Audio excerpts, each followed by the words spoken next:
하나님 말씀 보겠습니다. 에스겔서 11장 17절에서 21절 말씀입니다. 다 같이 한 목소리로 에스겔서 11장 17절에서 21절까지 말씀을 받들어 읽습니다. 너는 또 말하기를 주 여호와의 말씀에 내가 너희를 만민 가운데서 모으며 너희를 흩은 여러 나라 가운데서 모아내고 이스라엘 땅을 너희에게 주리라 하셨다 하라. 그들이 그리로 가서 그 가운데의 모든 미운 물건과 모든 가증한 것을 제거하여 버릴지라. 내가 그들에게 한 마음을 주고 그 속에 새 영을 주며 그 몸에서 돌 같은 마음을 제거하고 살처럼 부드러운 마음을 주어 내 율례를 따르며 내 규례를 지켜 행하게 하리니 그들은 내 백성이 되고 나는 그들의 하나님이 되리라. 그러나 미운 것과 가증한 것을 마음으로 따르는 자는 내가 그 행위대로 그 머리에 갚으리라. 나 주 여호와의 말이니라. 아멘. 코로나19 바이러스가 쉽게 사그라들지 않고 여기저기에서 지금 계속 사람들을 괴롭힙니다. 그렇기 때문에 마스크를 꼭 잘 하시기 바랍니다. 마스크 꼭 하세요. 그래서 코도 꼭 가리시고 턱에 내리지 마시고 코까지 가리고 이렇게 서로의 건강을 위해서 이렇게 또 내 건강도 살피고 다른 사람도 또 편안한 마음으로 예배할 수 있게 그렇게 협조해 주시기 바랍니다. 물론 이거 하고 있으면 좀 깜깜합니다만은 참으시고요. 저는 또 설교해야 되니까 잠깐 벗도록 하겠습니다.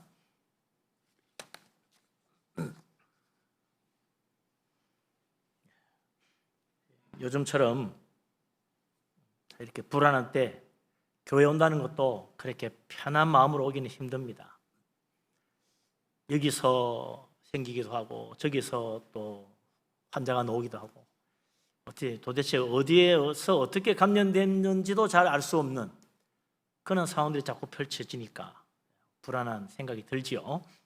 그래도 우리는 그 예배를 드려야지. 그래서 교회 와서 예배하시는 분도 계시고 또 교회 오기가 도저히 어려운 상황에 계신 분들은 집에서 이렇게 인터넷으로 예배하기도 합니다. 우리 기독교인들은 왜 열심히 예배를 드리려고 할까? 그리고 가능하면 왜 꼭 교회 와서 예배하려고 할까? 여러분 생각 어떻습니까? 나는 왜 교회 와서 예배를 드립니까? 그야 기독교인이니까 그리스도인이니까 예수 믿으니까 교회 와서 예배해야지요. 주일이잖아요. 그렇게 대답을 하시는 분들이 대부분일 것 같아요. 왜 내가 예수 믿는 사람 기독교인이라고 생각하죠? 그래서 교회 나온다니? 또 그럴 거예요. 주일날 교회 와서 예배하니까 기독교인 아닙니까? 예수 믿으니까 기독교인이죠. 그렇게 또 대답할 것 같아요. 이게 맞는 말이죠. 맞는 말입니다. 그러나 정확하게 사실 이야기하면 이런 생각은 교회 오니까 기독교인이고 기독교인이니까 주일날 예배 드려야 된다는 이 생각은 사실 바리새인들의 그 율법주의적 신앙과 별반 크게 다르지 않다는 것입니다.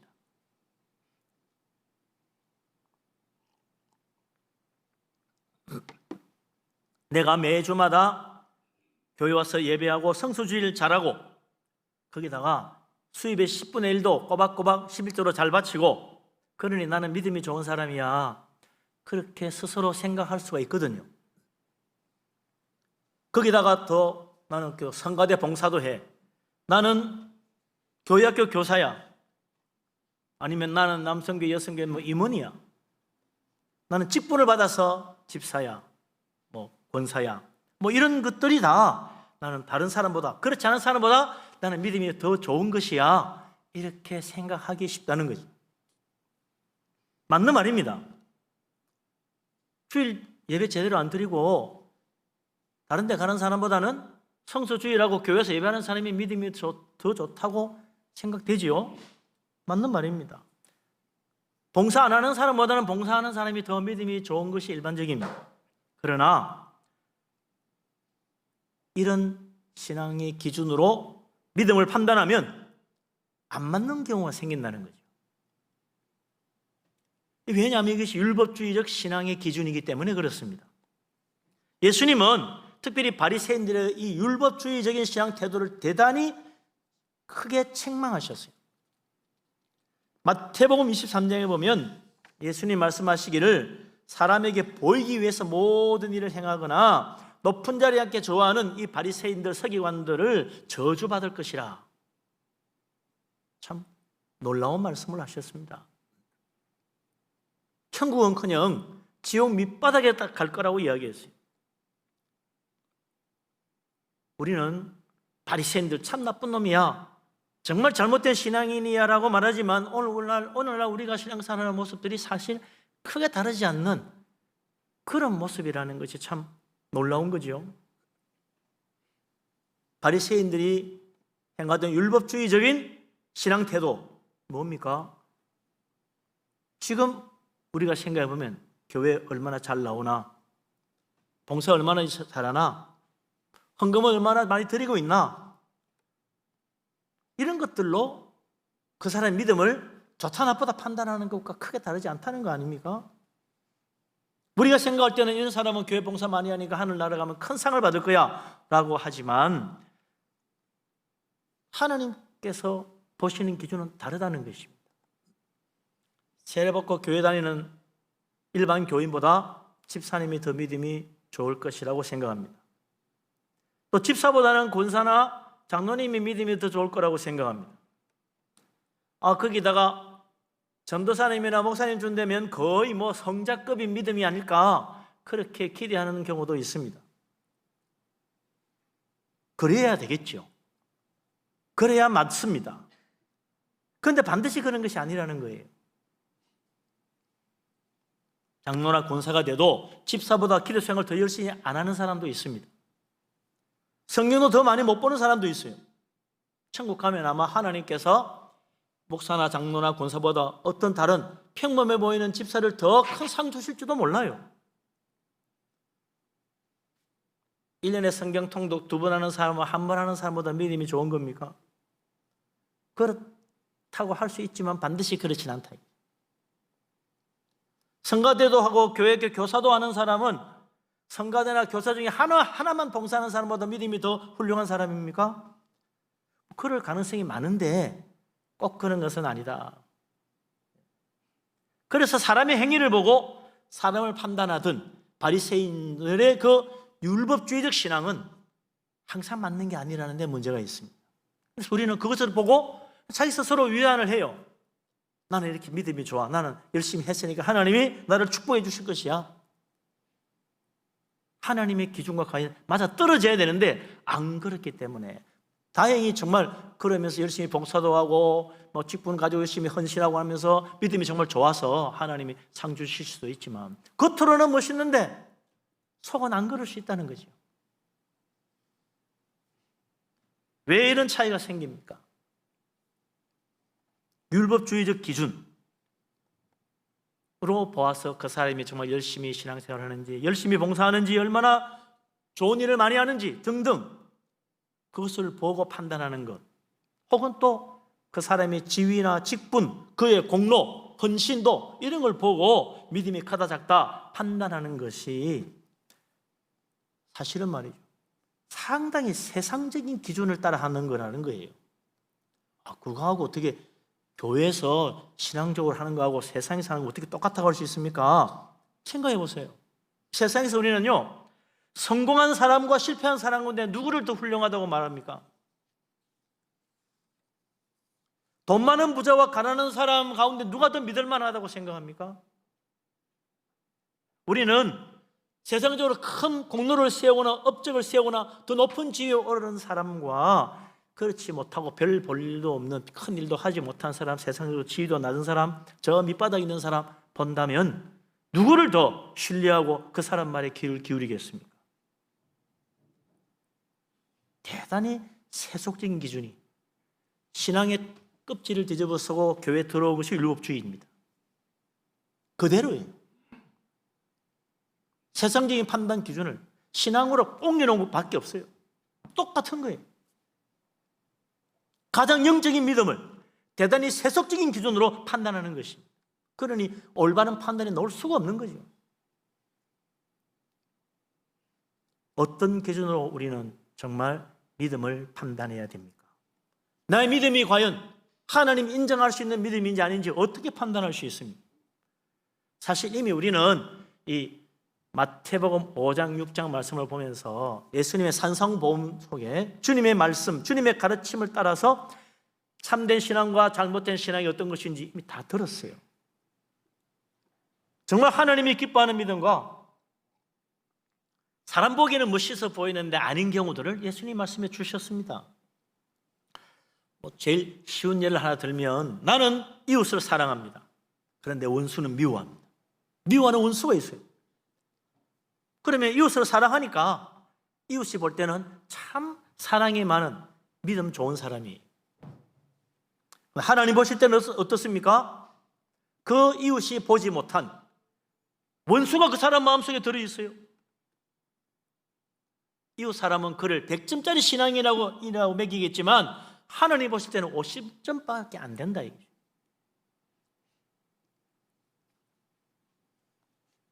우리가 속는 것이 바로 이런 거예요.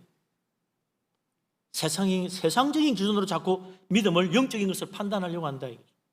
교회 와서 예배하고 기도할 시간 되면 모두 다 아멘, 아멘 합니다. 그러면 다들 나는 기도했다고 생각하거든요. 서로를 보면서 우리 교회는 다 믿음이 좋아, 열심히 기도하는구나, 아멘 소리 잘하는구나. 그러나 하나님 보실 때는 어떻습니까? 기도하는데 상이 없는 사람들이 많이 있을 수 있어요. 왜냐니까 하나님은 은밀한 중에 보이지 아니하시는 하나님께 기도하는 사람인지 아닌지를 보십니다. 그래서 그 은밀한 중에 보이지 아니하시는 하나님 앞에 기도한 그 사람의 기도에 하나님은 큰 상으로 갚으신다. 우리가 생각하는 기준과 하나님이 보시는 게 다르더라요. 선행도 마찬가지지요. 사람들 앞에서 나팔을 불고 불쌍한 사람 도와주고 선행을 하면은 보는 사람들은 다 저 사람 참 사랑이 많고 정말 구제도 하고 훌륭하신 분이구나 라고 하지만 하나님은 어떻게 합니까? 오른손이 하는 거 왼손이 모르게 하는 그런 선행이 있는지 보신다. 사람이 보지 아니하는 가운데 행한 하나님이 보신 은밀한 선행을 하나님은 찾아내시고 거기에 상을 주시더라고요.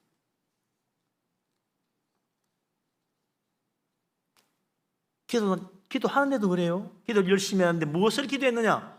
무엇을 먹고 무엇을 입고 무엇을 마실까? 내 생활에 필요한 그런 재물들, 가족의 건강, 자녀의 성공 위해서 열심히 기도했어요. 남이 올 때는 기도 열심히 하는 사람입니다. 1시간 동안 기도하고 갔어요. 하나님 보실 때는 아무런 상이 없어. 그러나 하나님의 나라와 그의 의를 먼저 구하며 하나님이 기뻐하시고 하나님이 선하게 여기시는 일이 무엇인지 찾고 그렇지 못할 때 회개하며 주님께 매달리며 하나님의 은혜를 구하는 그 사람의 기도를 하나님은 기뻐하신다. 하늘의 큰 상으로 주십니다. 똑같이 1시간 기도가 간 것 같은데 하나님이 정말 하늘의 상을 주시는 기도가 있고 그렇지 못한 기도가 있다는 거예요. 이런 올바른 신앙과 잘못된 신앙에 대한 진정한 기준이 산상보훈에 다 들어있는 거예요. 마태복음 5장, 마태복음 6장, 마태복음 7장에 나오는 예수님의 그 모든 가르침들, 그것이 바로 우리의 진정한 신앙 기준이 무엇인지를 보여주는 것입니다. 예수님이 전파하신 천국 복음은 그래서 바리새인들이 가르친 율법주의 신앙과는 너무나 다른 거예요. 사람들이 그걸 다 듣고 있다가 이제 바리새인들의 율법적인 신앙 기준만 듣던 사람들이 다 충격을 받은 거예요. 예수님 말씀을 듣고 깜짝 놀랐어요. 이 말씀에는 권세가 있다. 그렇게 말했다는 것입니다. 진짜 믿음이 뭔지를 비로소 볼 수 있는 눈이 떠진 거예요. 그래서 우리는 정말 예수님 말씀을 통해서 복음적인 신앙, 올바른 신앙을 가져야 돼요. 그렇지 않으면 열심히 하긴 했는데 하늘나라 가서 상이 없어요.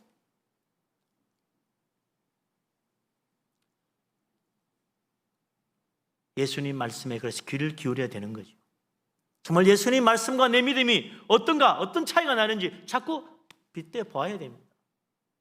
그래서 이런 예수님 말씀을 들으면서 내가 생각한 믿음은 잘못된 거구나, 예수님 말씀을 보니 이것이 올바른 믿음이구나를 깨달을 때마다 우리는 큰 감동을 받는 거예요. 마치 어두운 가운데 빛을 보는 것처럼 진리의 빛을 보고 기뻐하게 되는 거죠. 이게 바로 진짜 믿음이구나, 이게 바로 하나님이 기뻐하시는 거구나, 이것이 바로 우리의 모든 삶이 헛되지 않는 축복의 길이구나. 얼마나 좋겠어요. 야, 그 기쁨은 이런 말로도 할 수 없는 거죠. 그래서 그게 은혜 받는다는 말인 거죠. 주님 말씀 정말 놀라운 진리입니다. 하나님의 놀라운 복음이 바로 예수 그리스도의 말씀 속에 온전히 녹아져 들어가 있는 거죠. 그런데 그런 말씀을 듣고 기뻐하고 감동받고 은혜 받았는데 막상 실제 생활에 가면 그게 잘 적용이 안 되고 잘 안 맞아지는 경우들이 생기는 거죠.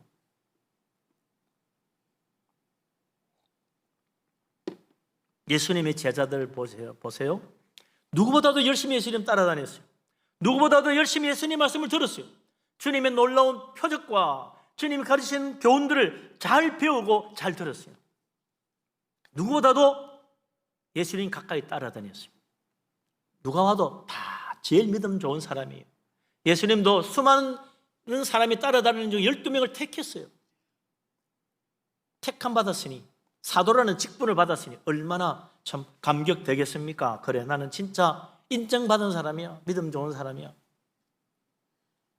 그런데 이게 어디서부터 삐걱거리기 시작합니까? 예수님이 십자가 지러 예루살렘 올라가면서부터 문제가 생기기 시작합니다. 이제 주님이 드디어 예루살렘으로 올라가시는데 곧 다윗 왕국을 세우고 메시아 왕으로 등극하시면 이제 우리는 그 밑에서 이 세상을 다스리는 장관자의 하나씩 받아 앉게 될 것이다. 그러니 예수님이 다시 세우신 다윗 왕국의 제일 높은 자리는 누가 앉아야 될 것인가? 서로 공로 다툼을 했다는 거 아닙니까? 길에 가면서도 싸웠어요. 서로 내가 높다고. 예수님이 보시고, 얘들아, 하늘나라에서는 낮은 자가 높은 자고 섬기는 자가 큰 자다 이야기해 주어도 소용이 없어요. 듣고 돌아서면 또 싸우는 걸. 언제까지? 예루살렘 가서까지도 싸웠어요. 계속 내 자리 네 자리 다툼했다는 겁니다. 그 중에도 시몬 베드로, 역시 누가 봐도 제일 인정받을 만한 훌륭한 최고의 제자 아닙니까? 당연히 베드로는 속으로 그렇게 생각했을 거예요. 너희들 마음대로 떠들어봐라, 내가 최고야. 예수님도 아셔, 내가 첫 번째 자리에 앉을 것이라고 생각했을 거예요.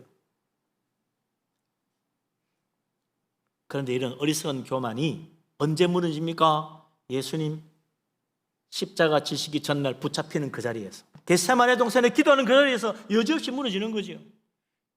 예수님 붙잡히자 예수님 뜻과는 달리 칼을 뽑아들고 싸우려고 했습니다. 주님 말렸지요. 그렇게 대단한 헌신으로 주님 위해서 칼을 뽑아들었던 베드로, 막상 예수님이 재판정에 끌려갔을 때 거기에서 그는 예수님 세 번 모른다고 부인했잖아요. 너무나 부끄러운 모습에 밖으로 뛰쳐나가서 통곡하며 울었다고 그랬습니다. 내가 믿음도 타고 자부했는데 이게 무슨 꼴인가? 왜 그런 차이가 생겼습니까? 율법적인 기준으로 자기 믿음을 생각한 거예요.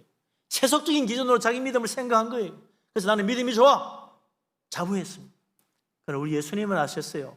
기도해라. 기도하지 않으면 너희들 다 믿음 떨어진다. 예수님은 겟세마네에서 땀방울이 핏방울이 되도록 3번이나 간절히 기도하실 때 제자들은 잤어요. 기도하라고 해도 잤어요. 결국 시험 들었어요.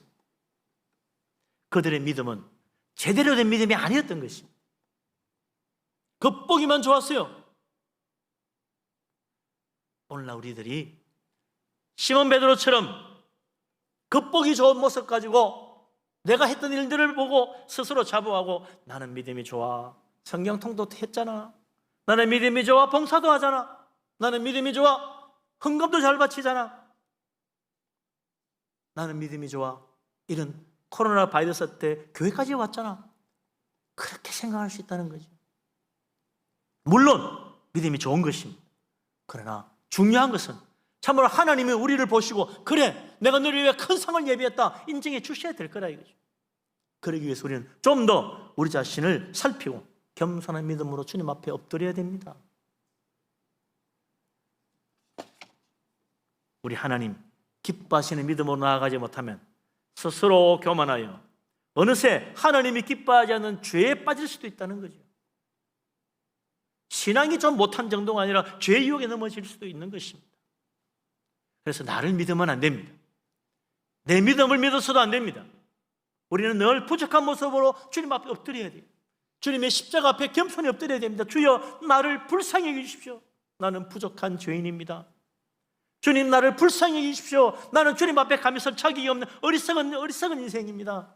주님 앞에 겸손히 엎드려야 돼요. 그럴 때 우리 주님은 우리를 붙들어 주시고 내가 너를 위하여 십자가에 피 흘려 이 모든 것을 바쳤다고 주님께서 기뻐하시고 우리를 받아주실 것입니다. 예수 그리스도 앞에 겸손한 믿음으로 엎드릴 수 있는 우리 하나님 앞에 인정받을 수 있는 신실한 믿음의 사람 될 수 있기를 주님의 이름으로 축원합니다. 아멘. 자, 그러면 왜 우리는 자꾸 율법주의 신앙에 빠져들까요? 올바른 복음주의 신앙을 못 들은 것도 아닌데 다 아는데 은혜도 받았는데 왜 잘 안 됩니까? 왜 우리는 자꾸 우리의 공로, 우리 행위, 우리 열심을 보고 내 믿음을 판단하려고 합니까?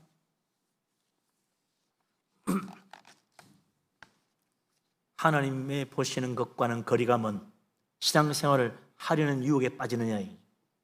심지어는 하나님의 뜻을 알고도 제대로 하지 못하고 내 생각대로 행하는 때가 있습니다. 무엇 때문입니까? 문제는요, 바로 내 주위에 있는 게 아니에요. 우리 교회가 문제가 있는 게 아니에요. 내 마음이 문제예요. 내 속에 있는 내 마음이 타락했기 때문입니다. 부패했기 때문입니다. 내 속에 있는 이 내 마음이 죄로 어두워져서 올바른 것을 보지 못하기 때문입니다. 그래서 예레미야 17장 9절에 예레미야 선지자가 유명한 말을 했잖아요. 이 세상에 만물 가운데 가장 거짓되고 부패한 것은 사람의 마음이라. 누가 이것을 알겠느냐? 아무도 모르고 있다. 자기 마음은 다 깨끗한 줄 안다. 아니라는 것입니다. 그래서 나는 착한 사람이야 라고 착각한다는 거예요. 만물 가운데 가장 거짓되고 가장 부패한 것은 사람의 마음입니다. 내 속이 그렇다는 거예요. 창세기 6장 5절에 하나님께서 홍수로 세상을 심판하시기 전에 뭐라 그랬습니까? 여호와께서 사람의 죄악이 세상에 가득함과 그 마음으로 생각하는 모든 계획이 항상 악할 뿐임을 보시고 한탄하셨다 그랬어요. 아담의 범죄 이후로 타락한 모든 아담의 자손들, 마음으로 생각하는 모든 계획이 다 악할 뿐이더라. 하나님이 한탄하셨어요. 우리 예수님도 말씀하십니다. 마태복음 15장 19절 20절에 이르시기를 마음에 나오는 것은 사랑과 아주 고귀한 공의와 정의와 이런 게 나올 줄 알았는데 천만에요. 우리 예수님 반대로 말씀하셨어요. 사람의 마음에서 나오는 것은 악한 생각과 살인과 간음과 음란과 도둑질과 거짓 증언과 비방이니 이런 것이 다 사람을 더럽게 하는 것이다.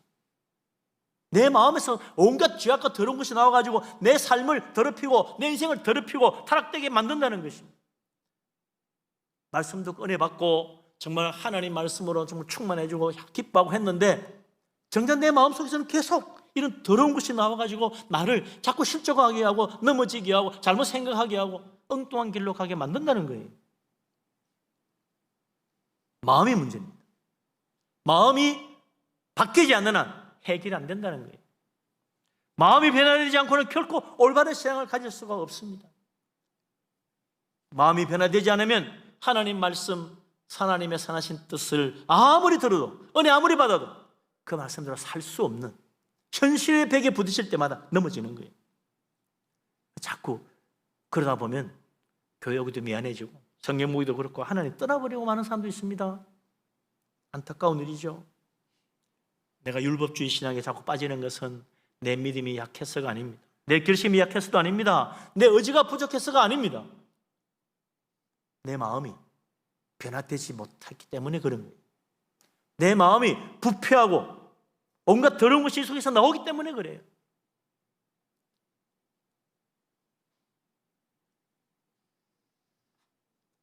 올바른 신앙생활 하려고 결심해도 잘 안 됩니다. 도대체 마음이 어디 있냐고 좀 바꿔보면 좋겠다. 마음이 심장이 있어요? 심장 수술했다고 마음 바뀌는 거 아닙니다. 우리 마음의 생각은 모두 내 머리에서 오는 거야. 내 수술하면 좋아집니까? 더 나빠집니다. 사람 마음 달라지지 않아요.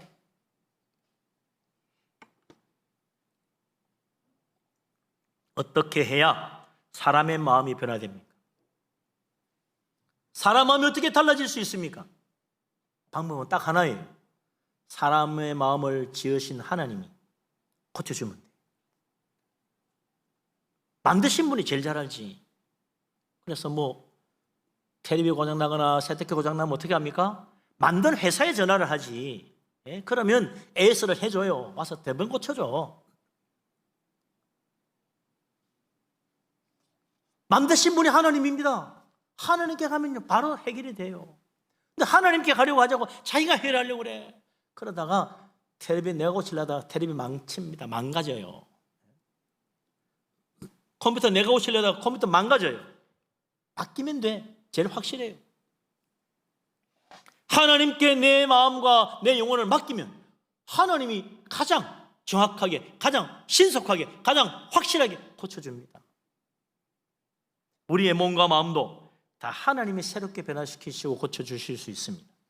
어떻게 그렇게 할 수 있습니까? 그게 오늘 우리가 읽은 에스겔서에 나오는 말씀이에요. 에스겔서 11장 19절 20절 두 절을 같이 한번 읽어보십시다. 에스겔서 11장 19절 20절 같이 읽습니다. 내가 그들에게 한 마음을 주고 그 속에 새 영을 주며 그 몸에서 돌 같은 마음을 제거하고 살같이 부드러운 마음을 주어 내 율례를 따르며 내 규례를 지켜 행하게 하리니 그들은 내 백성이 되고 나는 그들의 하나님이 되리라. 아멘. 이스라엘 백성들 출애굽하고 1000년이 넘도록 하나님 말씀 듣고 예배해도 우리는 하나님 백성, 하나님 우리 하나님 이게 잘 안 됐어요. 왜? 자꾸 우상 숭배하고 하나님 말씀 어기고 자기 욕심 따라가고 교만해지고 타락하고 그러니 됩니까? 그런데 하나님이 팔거도 붙이고 나섰어요. 너희들 내가 새로운 마음 주겠다. 내가 네 속에 새로운 영을 주겠다. 그래서 네 몸에서 돌 같은 마음을 그 완악하고 굳어버린 부패한 그 땀덩이 같은 마음을 잘라내고 살처럼 부드러운 마음, 어린아이 살같이 부드러운 그 마음을 주어서 이제 하나님 말씀 따라 살 수 있도록 진짜 하나님 백성이 되고 진짜 하나님을 섬기는 믿음의 사람 되도록 만들어주겠다는 거예요. 1000년을 해도 안 되던 일을 하나님이 하시겠다는 것입니다. 사람이 하는 것은 안 됩니다. 하나님이 하셔야지. 돌같이 굳은 마음 어떻게 제거해요? 하나님이 하실 수 있다. 이 말을 들어보면 이게 뭐 하는 거냐? 이게 바로 영혼 수술이야. 영혼을 수술하는 거지. 내 마음속에 있는 돌같이 굳은 암덩어리, 마음의 암덩어리는 잘라내고 부드러운 마음 바꿔준다는 거예요. 죄악의 그 암덩어리 같은 영혼의 돌같이 굳은 부분을 도려내신다. 어떻게 도려내시나? 바로 성령의 불입니다. 성령의 불. 성령의 능력, 성령의 검이 들어와서 잘라내는 거예요. 그래서 성령의 은혜를 받고 성령이 내 안에 오시면 우리 영혼을 수술해서 새롭게 만들어주는 것입니다. 어떻게 그런 일이 일어나는가? 과연 이 말씀이 어떻게 이루어졌는가? 2000년 전 오순절날 부활하신 예수님 성천하시면서 당부하신 그 말씀대로 제자들이 흩어지지 아니하고 아버지의 약속을 기다리며 예루살렘 다락방에서 120여 명이 열심히 열흘 동안 기도한 결과 정말 주님 말씀대로 아버지의 약속은 성령이 그들 위해 임한 거예요. 불같이 임하고 급한 바람같이 임했습니다. 120여 명의 제자들의 마음이 변화됐어요. 그전까지는 무서워서 벌벌 떨며 문 꼭 걸어 잠그고 있던 이 사람들이 문을 열고 밖으로 뛰쳐나왔습니다. 예수님 부활했다고 말하면 잡혀 죽을까 봐 벌벌 떨던 사람들이 담대히 외치기 시작했어요. 너희들이 십자가 못 박아 죽인 예수를 하나님이 다시 살리셨다고. 이 예수가 바로 우리의 그리스도요, 우리의 메시아라고 외치기 시작한 것입니다. 그랬더니 사람이 달려와서 그들을 붙잡아 다 처형한 것이 아니라 모두 다 그 앞에 엎드려 어쩌면 좋을까 회개하며 그날 모두 다 예수님 이름으로 세례받으니 3,000명이나 변화되는 놀라운 일이 일어났잖아요. 하나님이 성령을 부어주시니까 우리의 마음이 변화되는 것입니다. 그거 아니고는 절대로 변화되지 않아요. 아무리 결심해보세요. 아무리 노력해보세요. 마음은요, 우리의 노력, 우리의 결심으로 변화되지 않습니다. 성령님이 오셔야 돼요. 성령의 불이 임해야 됩니다. 성령께서 내 안에 오셔서 정말 내 영혼의 수술을 해주시고 내 마음을 새롭게 바꿔주셔야 돼요. 예수 그리스도 피로 값주고 사신 교회, 오늘도 하나님은 성령을 물 붓듯이 부어주십니다. 오늘 성령 강림절을 맞아 우리 모두가 마음을 주님께로 향하여 활짝 열 수 있기를 바랍니다. 하나님, 나에게도 성령을 부어주십시오. 내 마음을 새롭게 해주십시오. 내 영혼을 수술해 주십시오. 돌같이 굳은 암덩어리 같은 완악한 마음을 제거해 주십시오. 여전히 불순종하고 하나님 말씀대로 살지 못하는 이 죄악된 내 영혼의 돌덩어리 같은 죄악의 덩어리를 주님 잘라내 주십시오. 성령으로, 성령의 은혜를 사모하며 마음을 열고 성령께서 부어주시는 그 놀라운 충만한 은혜를 다 받는 복된 오늘 우리 모두가 될 수 있기를 주의 이름으로 축원합니다. 아멘.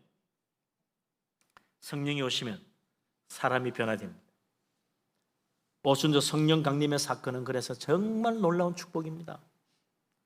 성령께서 사람의 마음을 변화시키시니 생각이 바뀌는 거예요. 성령께서 우리의 마음을 새롭게 해주시니 인생이 달라지는 거예요. 성령께서 오셔서 우리의 믿음도 새롭게 변화시켜 주시니 이제 천국 백성으로 온전히 하늘나라를 바라보는 축복의 인생이 되는 거예요.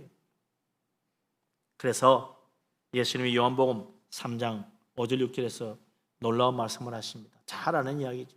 주님이 이르시기를 내가 진실로 진실로 내게 이르노니 사람이 물과 성령으로 나지 아니하면 하나님 나라에 들어갈 수 없느니라.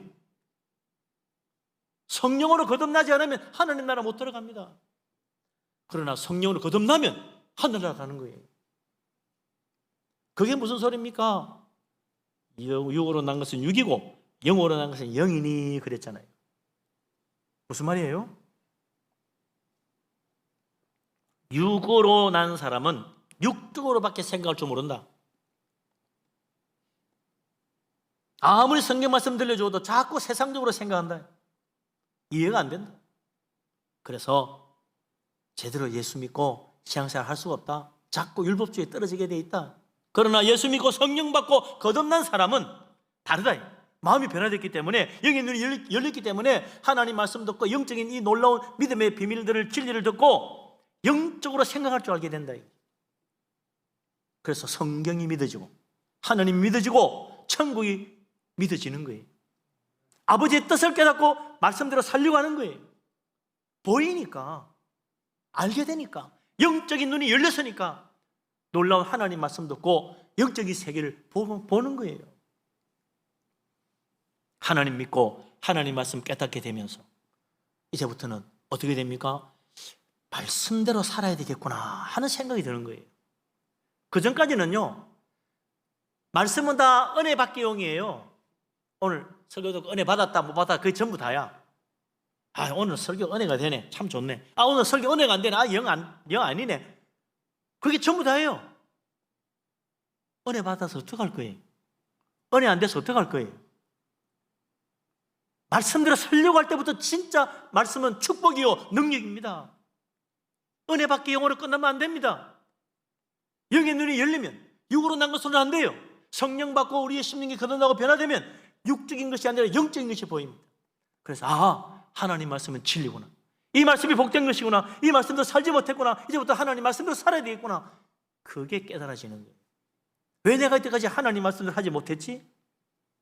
그래서 회개가 되는 거예요. 진짜 회개.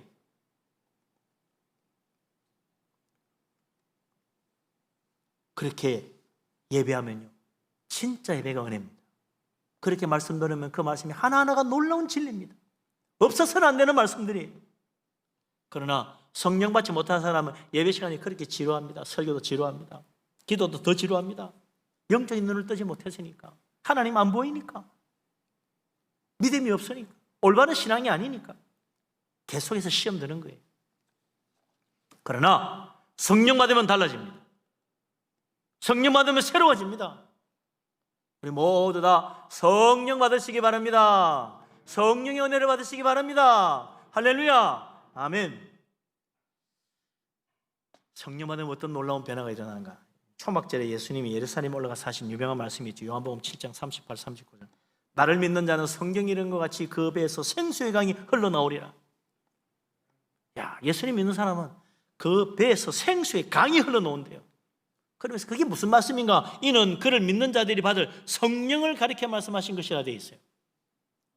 성령이 오셔서 우리 속에서 생수의 강이 되어 흘러나온다는 거예요. 무슨 생수의 강이 나오나? 예수 믿기 전에는 내 속에 원망, 미움, 욕설, 저주, 악한 생각, 불평 뭐 그런 것들이 가득 차가지고 툭툭 하면 그런 게 내 입에서 나왔어요. 예수 믿고 성령 받고 나니까 달라지는 거죠. 그래서 내 속에 자꾸 감사의 강이 흘러나오네. 기쁨의 강물이 넘치네. 평강의 강물이 흘러넘치네. 은혜와 사랑과 화목의 마음 자꾸 생겨나네. 샘솟던 솟아나네. 감사하고 싶어지고 은혜 받고 감사하고 하나님 서로 사랑하고 싶어지고, 예? 불안했던 마음 평안해지고 마음속에 원망 미움이 점점 없어지고 내 마음속에 나도 모르게 자꾸 평안과 기쁨이 자꾸 생겨나고 그 생수의 강이 흘러나오는 놀라운 축복을 체험하는 거예요. 죽었던 땅도 생수가 흐르면요 그 땅이 살아납니다. 썩은 소금 땅도 생수의 강물이 흘러가면 다시 다 꽃이 피고 풀이 돋아나는 살아있는 땅으로 바뀌어요. 예수 믿기 전에는 사탄의 동료로 하고 탐욕과 원수 맺는 죄악이 가득해서 황무지같이 죽은 땅같이 열매 없는 삶을 살았는데 예수 믿고 성령 받고 내 심령이 변화되고 나니까 이제 사랑하고 싶어지고 기뻐지고 감사하게 되고 화평하게 되고 오래 참게 되고 자비를 베풀게 되고 충성하게 되고 절제하게 되고 하나님 뜻을 따라 사는 자가 되어간다. 성령 받고 내 속에도 생수의 강이 넘쳐나는 축복을 체험할 수 있게 되기를 바랍니다. 아멘. 달라집니다. 새 사람이에요. 그래서 고린도후서 5장 10절째 사도 바울이 말했잖아요. 누구든지 그리스도 안에 있으면 새로운 피조물이라. 이전 것은 지나갔으니 보라 새 것이 되었도다. 할렐루야. 새 것이 되는 거예요. 새 사람입니다. 그냥 좀 바뀐 게 아니에요. 완전히 새로운 창조가 이루어진다는 것입니다. 옛 사람은 지나가 버려요. 죄악에 매여 살던 나는 죽었고 없어져 버렸어요. 예수 안에 새 사람이 된 거예요. 그래서 이제부터는 정말 예배하고 싶어서 예배하러 오는 거예요. 하나님 만나고 싶어서 예배하는 거예요. 기도하고 싶어서 기도하는 거예요. 기도하면 기쁘고 좋아서 기도하는 거예요. 이제는 정말 섬기고 싶어서 섬기는 거예요. 섬기는 게 좋아서 섬기는 거예요. 성령의 감동하심으로 내가 새로운 피조물로 바뀐 것입니다. 예수 믿고 성령 받은 사람 마음이 새로워지고 변화가 일어난다고 사도 바울이 로마서 12장 2절에 말씀했어요. 너희는 이 세대를 본받지 말고 오직 마음을 새롭게 함으로 변화를 받아라. 그러면 하나님의 선하시고 기뻐하시고 온전한 뜻이 무엇인지 분별하게 된다 그랬습니다. 성령 받고 마음이 새로워지고 변화되면 이 세상 본받아라 그래도 안 본받아요. 성령 받지 못하고 마음이 변화되지 못하면 자꾸 세상적으로 하자고 그래요. 뭐 교회에서는 기도하자 그러냐고. 좀 세상적인 거 좀 우리도 재밌게 좀 하자고 뭐. 자꾸 그래. 이 세대를 본받자 그래요. 그래서 옛날 이스라엘 사람들 사사시대 말이 어떻게 됩니까? 나라가 자꾸 어려워지는 야 우리도 세상 다른 나라처럼 왕을 좀 세우자. 하나님 왕이신데 무슨 왕을 세우자고 그러냐? 하나님 반영하려고 그러냐? 그런 소리 그만하세요. 자꾸 그렇게 하나님 붙잡고 뭐 신앙적으로 이야기하지 말고 잘 보라고. 세상은 안 그렇다고. 세상은 다 왕이 있는데 왜 우리만 없느냐고. 왕을 세워달라고 그랬잖아요. 그래서 나중에 어떻게 됩니까? 왕과 함께 나라가 멸망했습니다. 세상 풍조 얼마나 거짓되고 죄악된 것인지를 볼 줄 알아야 돼요. 마음이 변화되지 못하면 세상 자꾸 흉내냅니다. 이대로 가면 멸망의 지옥인데 안 보이는 거예요. 그러나 예수 믿고 성령 받고 우리의 마음이 새로워지면 보입니다. 이건 멸망의 길이구나. 세상 따라가면 안 되구나. 하나님 기뻐하시는 이유구나. 이걸 하면 정말 하나님 좋아하시는구나. 깨달아지는 거죠. 어떤 사람은 그래요. 그렇게 고리타분하게 살면 세상 나고자 됩니다. 창세기 41장에 보면 요셉이 바로 왕 앞에 가서 꿈을 해석해줘. 7년 풍년 7년 흉년의 꿈입니다. 그래서 이 나라가 7년 풍년 동안 잘 가다가 7년 흉년은 망할 것입니다. 그러니 바로 왕께서는 참으로 믿을 만한 사람을, 지혜롭고 믿을 만한 사람을 한 사람 세워가지고 풍년 동안 한 해 5분의 1을 저장해가지고 7년 흉년을 대비하시면 이 땅에 망하지 않을 것입니다. 바로의 꿈 해석과 대책을 저는 바로가 뭐라고 말합니까? 그 신하들에게 이르되 이와 같이 하나님 영에 감동된 사람을 우리가 어찌 찾을 수 있으리요? 하나님이 모든 걸 너에게 보이셨으니 너와 같이 명철하고 지혜인 자가 없도다. 네가 내 집을 다스리라. 그랬다는 거 아니에요? 그래서 애굽의 총리가 됐습니다. 한순간에. 늘 성령 충만한 은혜로. 원수 같고 원망하고 불평하는 것이 아니라 항상 사랑으로 용서하고 기도하고 하나님 선기를 기뻐하며 살아갔던 요셉. 노예 생활, 감옥살이 10년 넘은 세월 지났지만 그가 바로 왕 앞에 섰을 때 바로가 보니 하나님 영에 감동된 사람이야. 성령 충만한 사람이야. 하나님의 지혜가 그 입에서 흘러져 나와. 네가 바로 이 나라 책임지고 다스려야 될 사람이구나. 한순간에 애굽의 총리가 됐습니다. 참으로 성령 충만한 사람이 진짜 지혜를 얻는 거예요. 정말 성령 충만하게 사는 사람은 이 세상에서 모든 사람이 우러러보게 되는 거예요. 진짜 성공의 길이 거기서 나오는 것이. 예수 믿고 성령 받았고 성령 받고 정말 우리의 심령이 변화되고 마음이 새로워지고 내 속에서 생수의 강이 흘러나오는 놀라운 은혜를 받고 이전에 세상 본받고 세상 따라가려는 마음 십자가에 못 받고 예수님 바라보고 주님 닮아가며 하늘나라 바라보고 살아가는 성령의 열매를 맺는 성령 충만한 사람 되어서 세상 사람들도 보고 야, 저 사람은 진짜 진실하고 참으로 뛰어난 사람이구나. 너보다 지혜로운 사람이었구나. 인정받고 하나님께 영광 돌리고 세상에서도 머리 되고 꼬리 되지 않는 축복된 우리 모두가 될 수 있기를 주님의 이름으로 축원합니다. 아멘. 기도합니다.